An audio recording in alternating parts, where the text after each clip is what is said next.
यह डिक्टेशन 100 शब्द प्रति मिनट की गति से अमर उजाला संपादकीय पेज दिनांक 11 जून 2025 से है। यदि यह आपको अच्छा लगे तो लाइक, शेयर और सब्सक्राइब अवश्य करें। रेडी। 1970 के दशक में शोले नामक एक ब्लॉकबस्टर फिल्म आई थी जिसमें एक वाटर टैंक के शीर्ष पर बैठे धर्मेंद्र गांव वालों से कहते हैं, इस कहानी में इमोशन है, ड्रामा है, ट्रेजेडी है, ट्रंप बनाम मस्क विवाद में वह सब तो है ही, और भी बहुत कुछ है। धन के खिलाफ सत्ता का मुकाबला और अविश्वास का तूफान, सबसे शक्तिशाली व्यक्ति और सबसे अमीर व्यक्ति के बीच लड़ाई में प्रत्येक व्यक्ति ने जहर उगलने के लिए हर तरह के मंच का इस्तेमाल किया, जिसने लाखों लोगों को आकर्षित किया। और आई हेट माई एक्स से लेकर ट्रंप अब एलन का एक्स है तक के चुटकुले पोस्ट किए गए।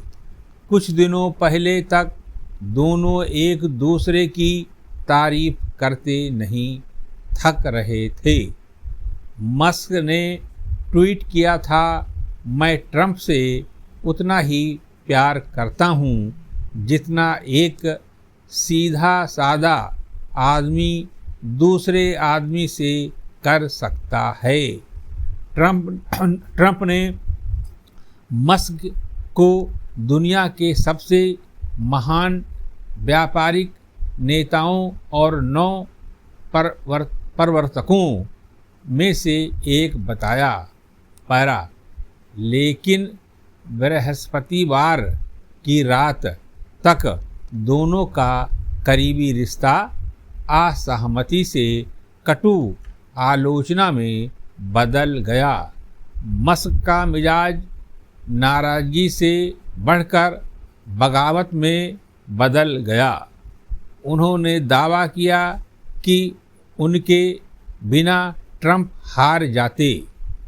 उन्होंने कहा कि दिवंगत यौन अपराधी जेफरी एपस्टीन मामले से जुड़ी फाइलें कभी सार्वजनिक नहीं की गईं क्योंकि उनमें ट्रंप का नाम था और उन्होंने ट्रंप के खिलाफ महाभियोग की मांग की।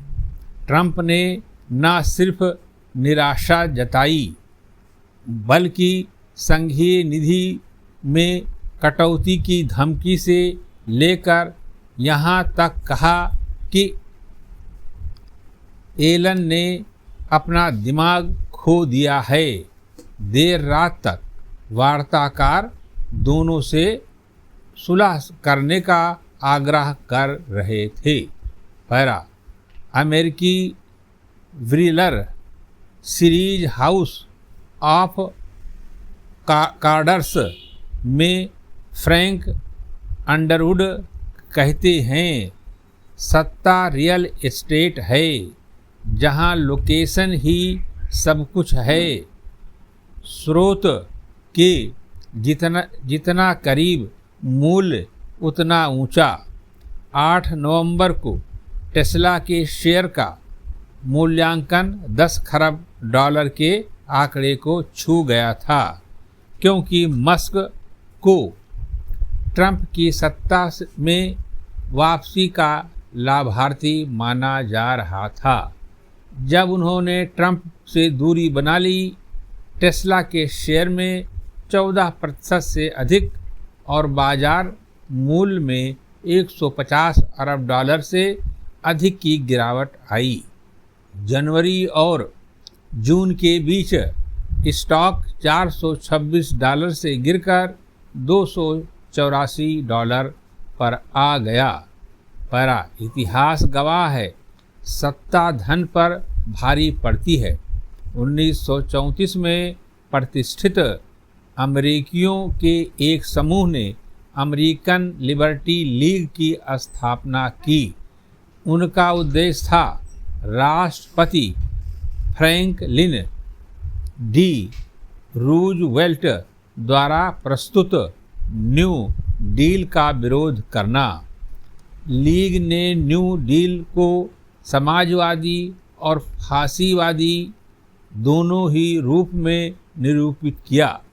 1936 में अपने पुनर्निर्वाचन अभियान में रूजवेल्ट ने लीग पर ध्यान केंद्रित किया और उन्हें आर्थिक राजतंत्रवादी कहा।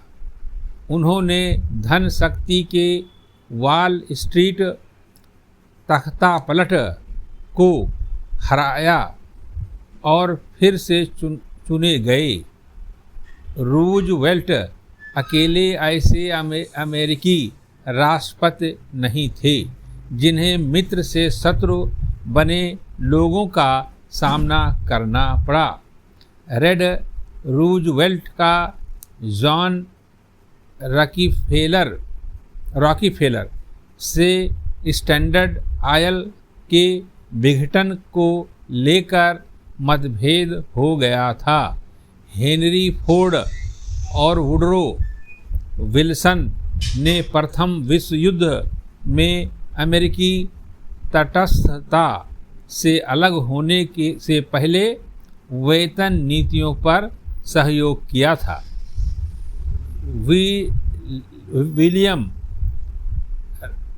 रैंडोल्फ हर्स्ट, जिन्होंने अमेरिका फर्स्ट को लोकप्रिय बनाया, लगातार राष्ट्रपतियों के साथ लड़े। रॉस पेरोट ने रोनाल्ड रीगन की नीतियों का विरोध किया।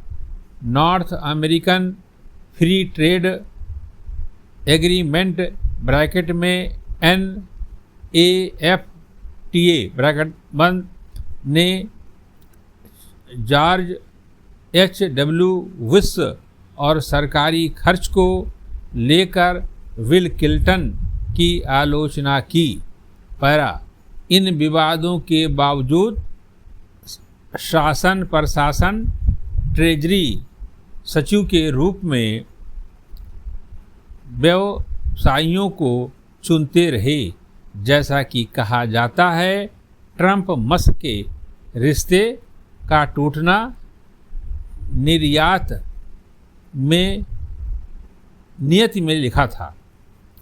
दोनों अलग अलग समय क्षेत्र में अलग अलग दुनिया से हैं। समाप्त।